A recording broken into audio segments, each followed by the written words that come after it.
जय हिंद दोस्तों, स्वागत है आपका और एक नई वीडियो में और एक नए टॉपिक के साथ। चलिए दोस्तों, पहले वीडियो स्टार्ट करते हैं। आशा करेंगे पसंद आएगा और पसंद आए तो लाइक और शेयर जरूर से कर दीजिएगा और चैनल पर पहली बार है सब्सक्राइब नहीं किया तो सब्सक्राइब जरूर से करिए। चलिए स्टार्ट करते हैं।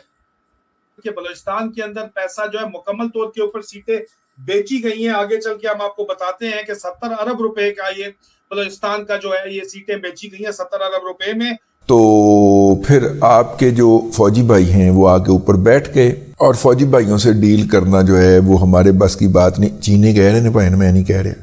बहुत से ISI अफसरान जो हैं वो रातों रात जो है वो अमीर हो गए हैं, वो अरबपति, वो बेसिकली जो है मिलियनेयर और बिलियनेयर बन गए हैं। दहशतगर्दी का कलाकमा तो कभी भी हमारे इदारों का जो है वो मुतमईन नजर नहीं था।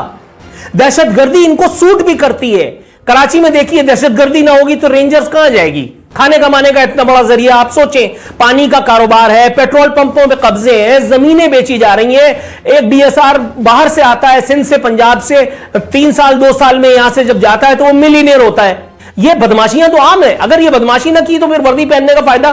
कोई खुदा का खौफ करें आप। कश्मीर है तो हमारे यहां कश्मीर डे मनाया जा रहा है। कश्मीर के नाम पे डिफेंस का बजट एलोकेट होता है। हमने एटम बम बना लिया, फलाना कर लिया। घंटा कराची नहीं संभल रहा हमसे। नमस्कार दोस्तों, मैं हूं सौरभ, एक और नए वीडियो के साथ। दोस्तों, सबसे बड़ा खबर ये पाकिस्तान से आ रहा है कि भाई सीपेक में जो घोटाला हुआ है, वो तो पहले कुछ थोड़ा बहुत का बात आ रहा था कि सीपेक में घोटाला हुआ है। अब तो सीपेक को बेच दिया गया है, ये ऐसा बात आ रहा है, और वो भी पाकिस्तानी आर्मी और जनरलों के द्वारा। और भाई पाकिस्तानी आर्मी को तो पता है कि हर जगह अपना पैर फैला के रखी है, चाहे वो ज़मीन कब्जा करना हो या भी नाला बनवाना हो, नाली बनवाना हो, मच्छर मारना हो, हर जगह पाकिस्तानी आर्मी ही मौजूद है।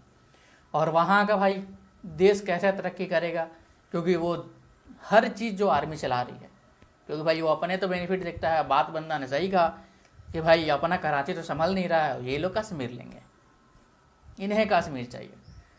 तो आपका राय क्या है? आप अपना राय कमेंट बॉक्स में जरूर दें, और अगर वीडियो अच्छा लगा तो वीडियो को लाइक जरूर से कर दीजिएगा। चैनल पर नए चैनल को सब्सक्राइब कर लीजिएगा, बेल आइकन प्रेस करना ना भूलें ताकि हर आने वाली लेटेस्ट वीडियो का नोटिफिकेशन आपको मिल जाए। चलिए देर ना करते सबसे पहले इस वीडियो को स्टार्ट करते हैं, फिर मिलते हैं वीडियो का एंड में।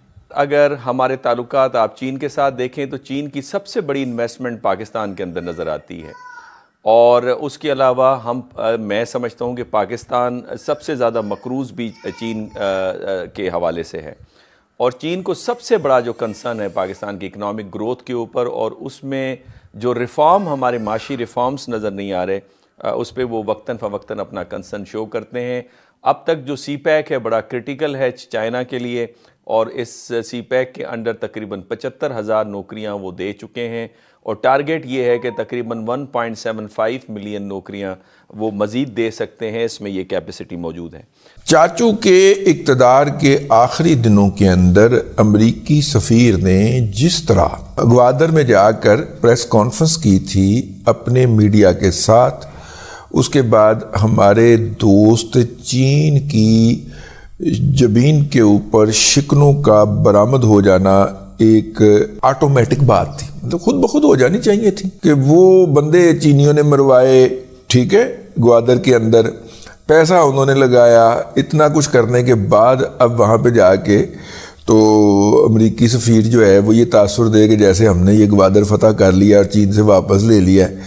और हमने अमेरिका से वापस लेके, अमरीकी कंपनी थी सिंगापुर बेस्ड, जिसने ग्वादर को लीज पे लेके डंप कर दिया था कि ग्वादर पोर्ट बनानी ही नहीं। कि हमारा चाइना से जो प्रॉब्लम उठा है वो ये है कि we fail to fulfil our part of the bargain. हमारी जो बार्गेन है, हमें जो बार्गेन की थी, जो हमने वादे किए थे, वो हम पूरे नहीं कर सके। इन टर्म्स ऑफ उनकी जो प्राइवेट इन्वेस्टर को पैसे देने हैं, जो कमिटमेंट्स हैं हमने ऑनर की हुई हैं।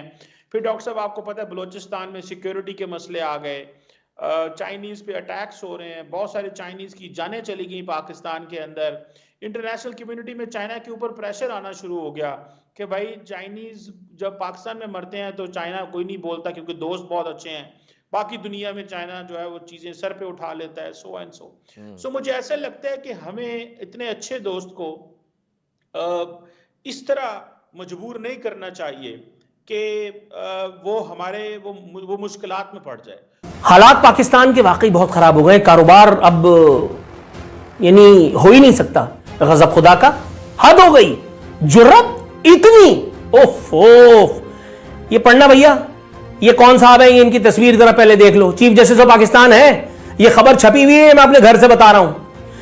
फौज ने दी गई जमीनों पर कारोबार शुरू कर रखा है, आर्मी अपना काम करे, अदालतें अपना, ये ख्वाब देख रहे हैं चीफ जस्टिस ऑफ पाकिस्तान। बताओ यार, मतलब नजरिया जरूरत की संगीन खिलाफवर्जी, मुल्की सालमियत के ऊपर ये तो हमला तस्वुर किया जाएगा भाई ISPR में बैठ करके। फौज अगर कारोबार भी ना करे तो क्या करे सर? मतलब आपने, फौज ने कोई जंग लड़नी है, किससे जंग लड़नी है? जब जंग लड़नी थी, जब अमेरिकी मरीन्स कमांडोज आए थे एबटाबाद में उसामा की धांसने के लिए, तो हम लिहाफ ओढ़ करके सो गए थे और हमने सिविलियन सुप्रीमेसी का कफन ओढ़ लिया था। हमारी एयरफोर्स के तैयारों को जंग लग गया था। हमारी जो अफवाज थी वो उस वक्त बंदूकों की जगह बांसुरी से घर आया मेरा परदेसी गा रही थी। आप क्या बात कर रहे हैं, कोई गजब खुदा का। आपने अपनी इन्हीं हरकतों की वजह से फैज हमीद और बाजवा की तोपों का रुख अपनी तरफ कर लिया था। आपको और आपकी अहलिया को उन्होंने अदालतों में जलील किया, रुसवा किया, वो तो अल्लाह ताला आपका जो है वो हिमायती था, तो आप बच गए और आप यहां पे आकर के चीफ जस्टिस ऑफ पाकिस्तान बने। ये जूता उन्हीं के मुंह पे पड़ा जिन्होंने तैयार किया था। लेकिन आप ऐसी बातें ना करें सर, मतलब कोई खुदा का खौफ होता है। सो आपको पता है कि हमने बहुत सारी जो पेमेंट्स करनी है उनमें चाइनीज प्राइवेट इन्वेस्टर्स की भी हैं, सरकार की भी पेमेंट्स हैं। तो मैं समझता हूं कि वो एक मुश्किलात हैं। मुझे पिछली दफा भी याद है कि जब शहबाज शरीफ साहब जो थे वो प्राइम मिनिस्टर थे, तो आपको पता है कि प्राइम मिनिस्टर बनने के बाद ऑलमोस्ट वो दुनिया के तमाम मुल्कों में हो आए थे जो इंपॉर्टेंट हमारे दोस्त हैं, लेकिन वो चाइना नहीं गए थे। उसकी वजह यही थी कि चाइना की साइड से बार बार ये कहा जा रहा था कि वो जो कमिटमेंट्स हैं हमारी ऑनर करें इन टर्म्स ऑफ जो फाइनेंशियल हमने जो कर्जे वापस करने थे और जो खास तौर पे प्राइवेट सेक्टर के कर्जे हैं चाइना के। सो मुझे लगता है कि अगर हम वो करने में कामयाब हों, मेरा ख्याल है सिक्योरिटी को भी वो बर्दाश्त कर लें, क्योंकि हमने 2 सिक्योरिटी डिविजन्स रेज किए हैं, फौज नेवी बड़ा मिलके काम करती रहती है, लेकिन फिर भी जारी लेकिन हमारे ये जो इस वक्त अबूरी प्राइम मिनिस्टर थे काकर साहब, वो तशरीफ ले गए चीन में और उन्होंने बात की कि मजीद इन्वेस्टमेंट आनी चाहिए पाकिस्तान में। तो चीन का जो मेजर कंसर्न था वो तो उन्होंने यही मैसेज दिया कि हमारे बंदों को सिक्योरिटी प्रोवाइड करें। नहीं, और भाई बात यह है कि यहाँ ये बड़ा खूबसूरत मुल्क है, अल्हम्दुलिल्लाह, आई लव यू। यहाँ गूंगा साला गाना गा रहा होता है। यहां जिसको बल्ला पकड़ने की तमीज नहीं होती, जिसने कभी बल्ला नहीं देखा होता, वो साला चेयरमैन क्रिकेट बोर्ड होता है। मतलब यहां, मतलब आप सोचें, ये जमहूरियत का हुस्न नहीं है तो क्या है? अब फौज को कह रहे हैं कारोबार ना करो। यार फौज को, मतलब हर आदमी का जिंदगी में कोई ना कोई काम तो होता है। फौज अगर कारोबार भी ना करे तो क्या करे? जंग तो हो नहीं रही, जंग हो तो हम जंग कर लें, लेकिन नहीं भाई, आप सोचें। भाई जहाँ तक बात है सीपेक में और सीपेक में इन्वेस्टमेंट का चाइना का, तो भाई चाइना इन्वेस्टमेंट धीरे धीरे कर करके और बुरी तरह फंस चुका है, क्योंकि पाकिस्तान ना ही पैसे रिटर्न कर पा रहा है, जो कि लोन लिया है कर्जा वो रिटर्न नहीं कर पा रहा है। तो सीपेक का पैसा कहाँ से रिटर्न होगा? उसका सीपेक का पैसा कुछ निकल नहीं रहा है, वहाँ से भी कुछ इनकम नहीं है, क्योंकि वहाँ पे हमेशा अटैक हो जाता है जब भी काम स्टार्ट होता है तो। और पाकिस्तानी आर्मी भाई दुनिया का नंबर 1 आर्मी, जो कि उसको रोक नहीं पा रही है। मतलब चाइना के इंजीनियर हो, चाइना वालों को प्रोटेक्ट नहीं कर पा रही है, वो इंसान बोलता है कि हम भाई। थैंक यू दोस्तों वीडियो को यहाँ तक देखने के लिए। बाकी दोस्तों ये वीडियो आपको जैसी लगी उसका रिप्ले जरूर करना। फिलहाल दोस्तों हम आपसे विदाई ले रहे हैं, लेकिन मिलते हैं और एक नए वीडियो में आपके साथ। टिल देन जय हिंद, जय भारत।